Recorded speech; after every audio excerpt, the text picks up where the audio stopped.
Hi, I'm Alex Howard, and welcome to Conscious 2. My guest in the studio today is Rafia Morgan. Hi, Rafia. Hello, Alex. And Rafia has been teaching spiritual groups around the world for the last 35 years. And this is really a part 2 of an interview exploring masculinity and spirituality.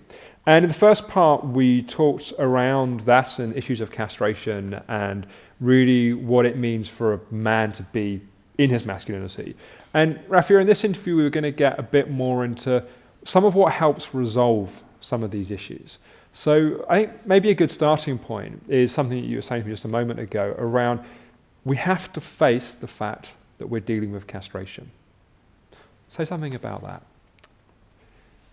When I'm working with this subject, with men, it's usually right at the beginning. I do a bit of explanation about the conditions that we seem to all share, the manifestation of castration, how it shows up in our lives, the ways which we compensate and behave to cover the terribly uncomfortable place that is. And generally, at that point, I can pretty easily get agreement from everybody in the room that they can relate to that, and therefore, we share something, which is we've all been castrated. And in order to heal and come into a deeper embodiment of the masculine essence and presence, it's obvious that we have to start off coming out of denial that happened. If we keep that door shut, we can't even start. Right. So we've all been castrated. It's a horrible thought and image that comes to mind, but let's deal with it. But you know what? We have. Right. And we live in a world of castrated men and their compensations for that. Yeah, and if people want to understand more of that, of course, in the first interview we talked about those different compensations, so people can certainly check that out. But I guess it's not just understanding this is an intellectual idea, it's actually feeling the felt sense and facing it in our body. Yeah. And one way of doing that is to start to identify and notice anxiety. Usually castration, or I could say, as far as I know, always castration, will show itself by creating some kind of performance anxiety. And that performance anxiety precedes the particular strategy that we have to compensate for that. And most of us we don't even pay attention to. We dislike anxiety so much that we react to it the moment it arises, and we go into some kind of behavior which is meant to create a climate where we don't have to feel that anxiety. So I get people to start to feel their anxiety and notice it and look at which points does it come up in your life and when do you feel it. And then it's quite easy to do that, actually, to bring to mind situations where you feel performance anxiety. And then you ask people to notice, well, what do you feel in the lower part of your body right now? And generally, there's a lack of groundedness. The anxiety produces a lot of mental activity and a lot of strategies to be able to compensate and survive. And if you go a little bit deeper, an actual sensation of not having genitals.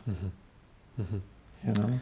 And let's come into a little bit. One of the reasons why this happens, and we touched on this again in the first interview, is the lack of role models, the lack of rituals, or at least ineffective role models, let's say, and the lack of some of the rituals that historically men might have gone through.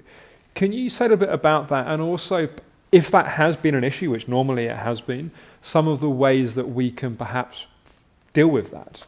Yeah. Before I go to that, I want to say that the primary role model is the father. And the presence or absence of the father has a lot to do with the feeling of relaxed confidence of ourselves as a man. And that doesn't mean that if dad was around, I'm going to not be castrated and I'm going to feel good about myself as a man, because the real question is, was dad present? Was dad supportive? Did dad take you by the hand and take you out into the world and show you how to be in the world? This is what a man does. This is the man's role. Did you see the way that he interacted with your mother as embodying a certain kind of masculinity? And again, the sad answer is, to one degree or another, pretty much for almost everybody, it's no. You know, how could my dad support me to be something that he didn't have himself? Right. You know, so then we look at, so dad didn't learn it. He didn't get it from his father. And how far back does that go? That list of castrated ancestors. Sure. In some horrible image, but how far does it go back? And then, and then if you look at some cultures that have real rites of passage and initiation, and as we said in this last one, what a difference it would have made. What a difference to go through something that kind of really gave me the sense of what it is to be a man, and to see my dad in that, and to see other men in that, and to have things explained and talked about, and sex and responsibility and direction, and feel that aliveness and that strength that is intrinsic to the masculine. Would have made a huge difference to me. Right, and likewise. And I think when we haven't had that, how can we then deal with that? One of the things you said to me earlier was the power of men's groups to provide that. I think men's groups are wonderful things. And of course it depends on the particular one. I can't just sign off on all of them. Sure. But I know I've participated. In fact, the very first group that I ever did was a men's bioenergetic encounter group back in the 70s sometime, I've heard some of the stories about these groups. Yeah, but in like 2 hours, my life changed. Wow.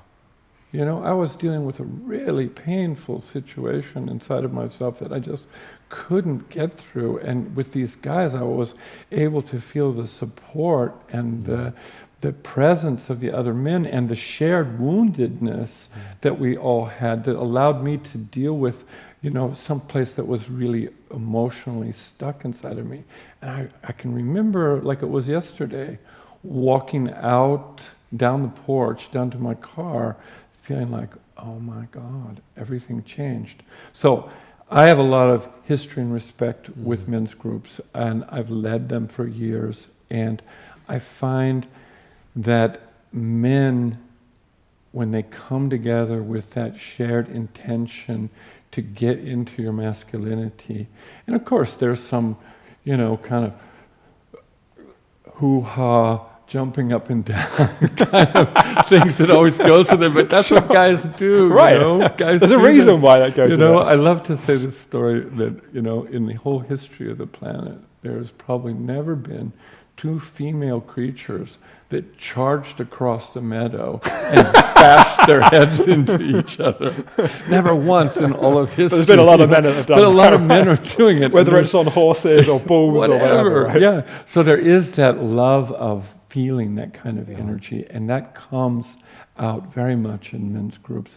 And then the other thing that I've noticed is a tremendous generosity in the heart from men towards other men. Not what you expect in that castrated field. It's like, I don't have it and you can't have it either, and I'm going to win and I'm going to defeat you. And it's quite easy that we get past that, and there's this feeling of this support and this deep relaxation and this feeling like, oh my God, I'm not alone in this, and I can feel this connection, and it's cellular, it's almost you can drink it out of the air, and it's very healing.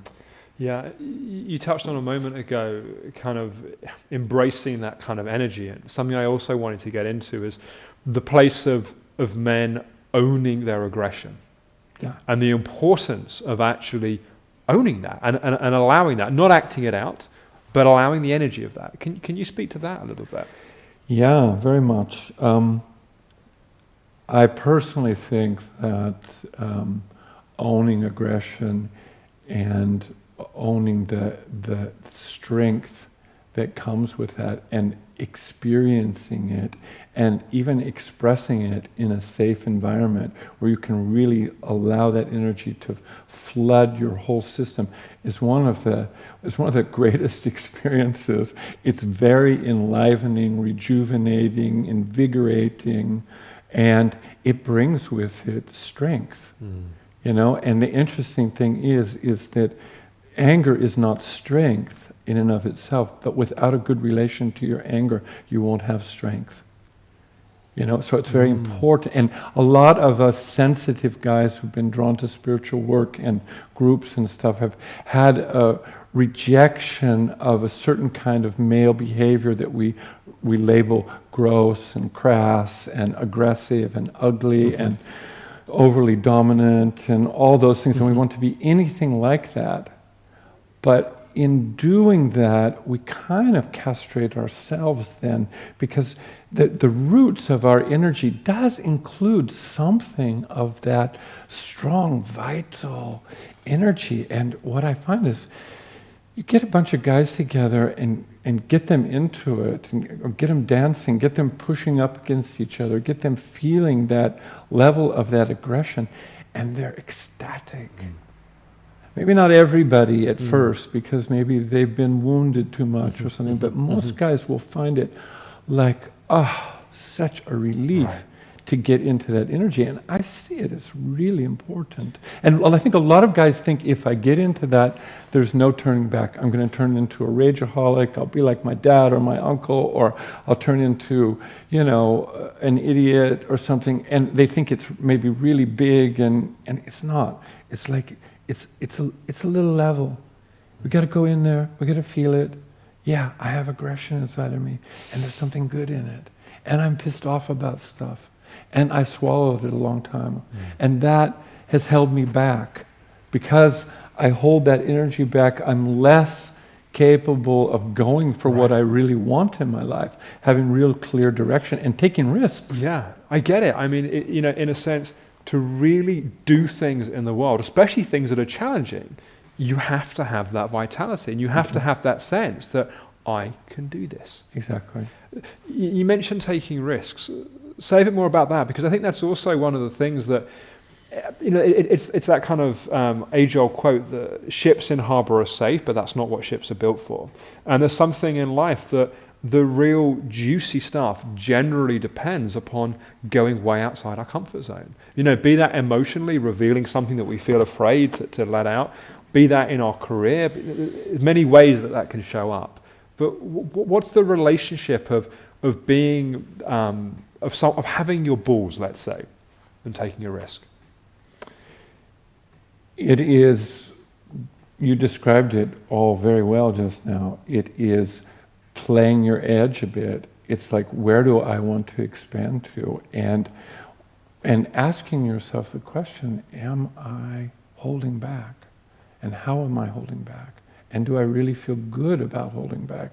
Because if there's anything that I've noticed kills the masculine energy, it's holding back.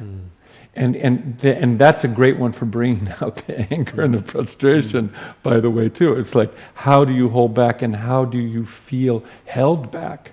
Because the masculine doesn't like either one of those, because it has that love of freedom and that longing to go out. But the taking risks means you want something from your life, and you realize that you can go for it.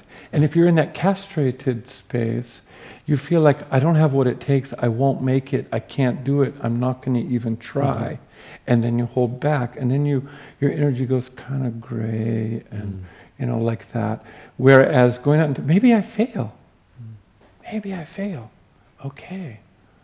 And I remember a certain point in my life where I found myself holding back, and I thought, wow, but I'm suffering so much from this holding back. What is really to be What do I really have to lose? And in this case, it had to do with women, and it was rejection. Right. And I didn't want to face that, but then I started realize I'm going to take a risk. I'm going to go towards the women that I'm really truly drawn to. And in fact, at first, I was rejected because I went in such a fumbly way, and I went, and it wasn't attractive in it, but it engendered a certain self-love of myself for having taken. I walked away, and it was like, wow, the rejection wasn't such a big thing. Well, it's like being rejected by a woman is actually less painful than rejecting yourself. Much, very, yes, exactly. And so what that did to me actually was it made me attractive. Right. Because I was loving myself for taking the risk, and then it became much easier. Yeah. And the women started to come to me. But but also I went over that fear, but I was holding that back a lot. But I think one of the, just to stay on this point for a moment, I think one of the misunderstandings that I see is that people can think that courage is not having fear. And what I'm hearing you say is it's again a bit of a cliche, but courage is the ability to act in spite of having fear. Yeah. And it's like, I think we can wait till we have the courage. Saying, when I feel courageous, I'll do that thing. But that's, my sense is that is the living embodiment of castration. That actually the coming from the place of, I'm just going to go for this and discover what happens, even though I don't know what's going to happen. I'm scared, and I may look like a complete idiot, and I may get rejected. But there's something much more alive there, right? Totally. And that's a very good description, again, of courage. I mean, it doesn't require courage if it's safe. Right. Oh, yeah. Well put, yeah. It just doesn't. And so playing that edge and not being kind of counterphobic and going way over your edge, there you're going into the compensation again. But where is my shaky edge? What is it that I really want in my life, and what is my purpose and direction, and what are the challenges that I have to face? And going and doing it, even if I feel shaky about it, and maybe I will fail. But it's better than not going because I'm afraid I will fail. And what would you say facilitates sensing that edge? Because I think, again, that's really a helpful clarification, to not go, right, I'm afraid, so I'm going to deal with it by going counterphobic and basically going back into the compensation pattern.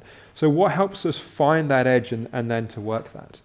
I think it's a feeling thing in a way. It's like you know there's the status quo, there's the safety zone, there's the certainty area, and I think we need a certain amount of certainty in our life, nothing wrong with it. Mm-hmm. But where's the uncertainty area? If I would listen to my inner longing, where does it really want to go? What do I find myself dreaming about before I go to sleep, or thinking about? And asking myself those kind of questions. Well, what do I want? What do I really want in my life? Or maybe looking at what's missing. Okay, so we have to look at the deficiency, what's missing. So then we start a whole relationship to that, what's missing, and then answers start to come up inside that would be a movement towards resolving that which is missing, both internally and externally.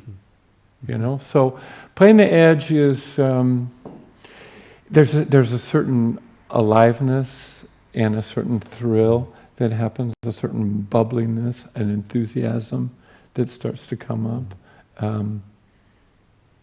and some fear.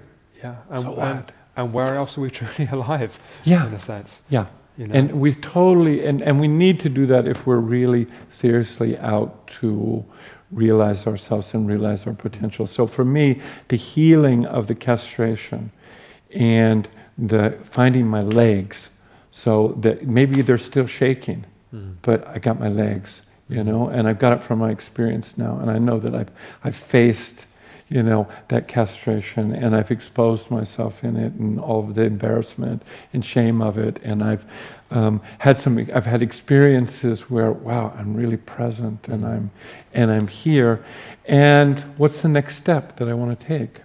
Because that brings us on to what I wanted to ask you about next, about the place of presence in it. Because one of the things that I've experienced is it kind of doesn't make sense until you have experience, in a sense, that even just in fully embodying with presence castration, when we fully embody it and we're fully present to it, something arises. Yeah. For me, that is the way it works with any kind of deficiency we have. If we have the capacity to be present with it, it's a doorway into what was missing. Mm-hmm. And that is a difficult passage, to be, it's bearing the unbearable sometimes, or what was formerly unbearable, but to stay with it and to, being present for me is being present with what is manifesting in the moment, whether you like what's manifesting or not. Mm-hmm. And a lot of times you don't. Right. Personality doesn't like it. Sure. That's why we're not present to it, right? Exactly. That's why we've gone off. I'm out of here, I would rather anything than face that, but actually I will always be a slave to that unless I face it. Yeah. So turning that around and then changing something on the inside, which I find challenging, but I try to remember to welcome anxiety, to welcome discomfort, to want to inquire into it, to be willing to stay with it and to feel it, to maybe go to a friend and talk about it, or take a session about it, or whatever, but to welcome it and see it as an invitation to another part of myself which hasn't manifested yet. Yes. And is there something, and I think there is implicit in kind of what you're saying, something around actively cultivating masculinity? So rather than it being something that something's going to happen and I'm going to get it, or I'm going to figure it out and it's going to be there. We were talking about that kind of working the edge, and here we're kind of on this piece of kind of cultivating presence. That is there something about it's something that you actively work, and in that cultivating of it and developing of it, something is built through doing that. Yeah, and I would say it's a garden that needs to be cultivated often and for a long time, and who knows when the end of it is, but it's knowing your own personal symptoms of castration.